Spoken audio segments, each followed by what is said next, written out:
Assalamualaikum warahmatullahi wabarakatuh. Hai semua para pecinta sinetron Buku Harian Seorang Istri. Kembali lagi ya dengan Mimin, tentunya masih di Jaka TV Channel, di mana channel ini akan mengulas cerita dan berita sinetron Buku Harian Seorang Istri. Nah guys, pada episode 346 di awal adegan ada Nana, Dewa, Mama Farah dan juga Fajar tentunya. Di situ Fajar merayakan atas keberhasilan di event yang dibuat Dewa. Namun perayaannya tidak bisa Dewa terima karena kenapa? Dewa dipaksa untuk gaspol langsung menuju Brunei. Meskipun Dewa menolak dan ingin menyerahkan kerjaannya itu karena Dewa merasa telah selesai membantu Fajar dan akan ke Junior Garden. Namun Mama Farah kekeh selalu memaksa Dewa meski Dewa tidak menginginkan pekerjaan itu. Nah guys, di sini Fajar mengucapkan terima kasih karena event pertamanya meledak dan sukses. Fajar pun menyuruh Dewa untuk gaspol ke Brunei. Di sana ada pekerjaan sekaligus Dewa liburan ya. Entah karena Fajar ingin Dewa jauh dari Nana, karena Fajar tahu kalau Nana nggak mungkin ikut ke sana karena alasan kandungannya dong. Lanjut ya. Tanpa mendengarkan penolakan dari Dewa, Fajar pun langsung menelpon asistennya untuk memesan tiket. Dewa pun nyolot dan tetap dengan pendirinya menolak tawaran Fajar meski tiketnya sudah dipesan dan sudah diberikan kepada Dewa. Namun Dewa pun tetap kekeh tidak mau menerimanya. Lalu Dewa pun pergi meninggalkan mereka. Namun Fajar dengan pintarnya mencuri hati Bu Farah dengan mengiming-imingi bahwasanya event ini sangat besar dan sayang untuk dilewatkan. Namun Fajar pun tidak ikut ke sana. Alasannya badannya yang masih sakit dan Bu Farah pun merasa iba. Dan si Bu Farah pun meyakinkan Fajar kalau Dewa akan ikut ke Brunei. Di sisi lain, saat Dewa dan Nana di perjalanan pulang, mereka masih mengobrol di mobil tentang masalah ke Brunei.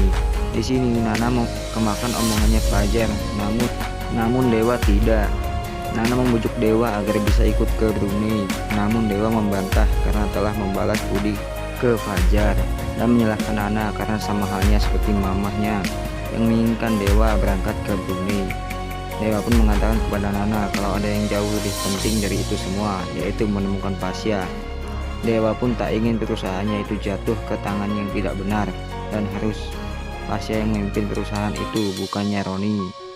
Next, di lain adegan kita perlihatkan Roni yang mengumumkan ke karyawannya bahwasanya dia adalah pemimpin perusahaan Buana Corp. Dengan mukanya yang sombong itu, dia mengatakan kepada semua karyawannya bahwa dia adalah pimpinan baru di Buana Corp. Dan langsung disambung oleh Priska yang berusaha meyakinkan semua karyawannya agar menuruti semua perkataan Roni, pemimpin barunya itu.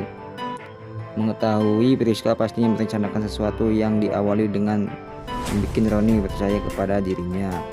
Next, di sisi lain ada keluarga bahagia yaitu Lula dan Pak Arman serta Bu Diana yang sedang makan.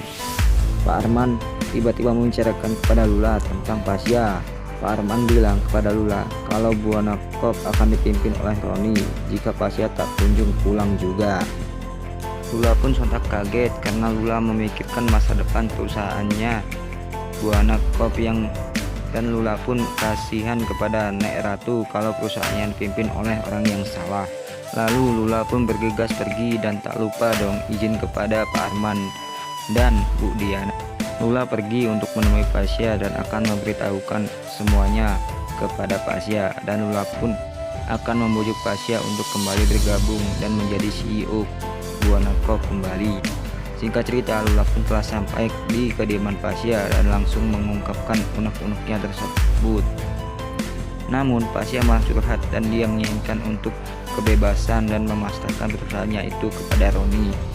Karena Pasya sudah tidak peduli lagi, yang dia pedulikan hanyalah Lula.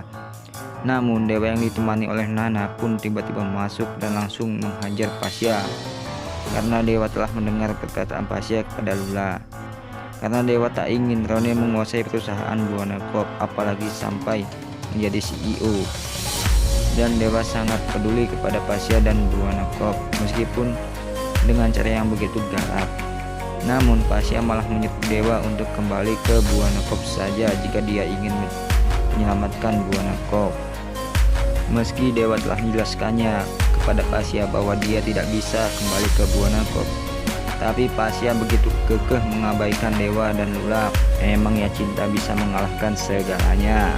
Lalu Pasya malah ngebucin, dimana Pasya malah ngomong pada Lula kalau dirinya akan membuktikan keseriusannya kepada Lula, dan itu disaksikan oleh Dewa dan Nana. Dan mereka berdua pergi mencari ketenangan yang gak jelas kemana perginya. Yang jelas di sana hanya ada mereka berdua saja. Namun setelah pergi sejauh mungkin, tak sengaja Alia melihat Pasya dan Lula, lalu memberitahukan kepada Priska kalau dirinya telah melihat Pasya dan Lula berduaan dan pergi membawa mobil. Mereka pun mengikuti Pasya kembali kepada Pasya dan Lula. Di saat berduaan mereka pun merasakan kedamaian yang mereka inginkan. Adegan mesra pun terjadi, di mana Pasya bisa memeluk Lula. Jangan salah paham dulu ya guys, memeluk Lula karena ada petir yang menyambar.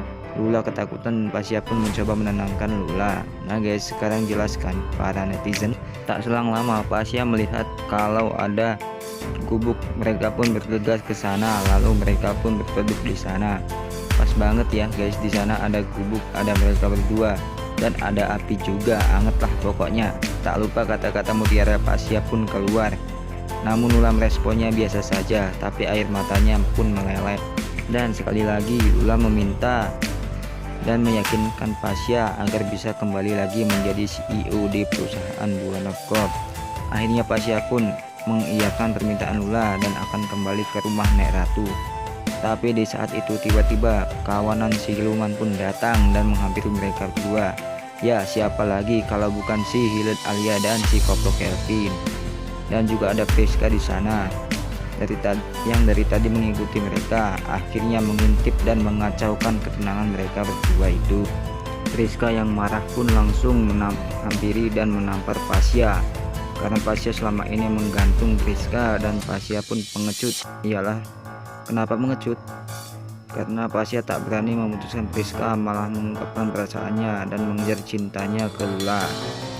Dan di adegan ini Priska meminta kepada Pasya agar memutuskannya di depan Nenek Ratu. Pasya pun kembali terdiam. Lalu di sini kita melihat Lula yang diserang habis-habisan oleh si Koplo Kevin dan si Jurik Alia karena telah bermesraan dengan tunangannya orang. Dan Alia mengatakan kepada Lula bahwasanya dia adalah wanita yang murahan. Sungguh kasihan Lula saat ini karena telah dibilang pelakor oleh si Alia, dan Pasya pun diserang oleh Priska, di mana Priska dan kekecewaannya akan mundur dari kehidupan Pasya, dan lagi-lagi Pasya terdiam tak bisa menjawab karena dia merasa bersalah. Lalu Priska pun pergi, dan di adegan ini kita melihat ada Alia yang dari tadi tak henti-hentinya menyerang Lula dan kini menyerang ke Pasya dan mengancam Pasya bahwasanya dia akan menyebarkan foto kemesraan dia dan Lula dan akan menghancurkan reputasi perusahaan Buana Corp. Pasya pun berusaha mengambil ponsel si Alia, namun nihil.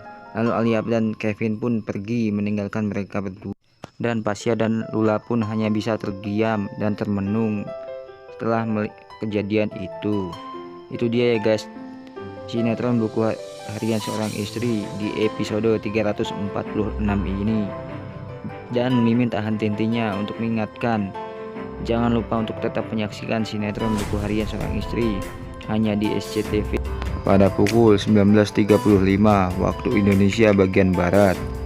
Dan akhir kata, Mimin pamit. Wassalamualaikum warahmatullahi wabarakatuh.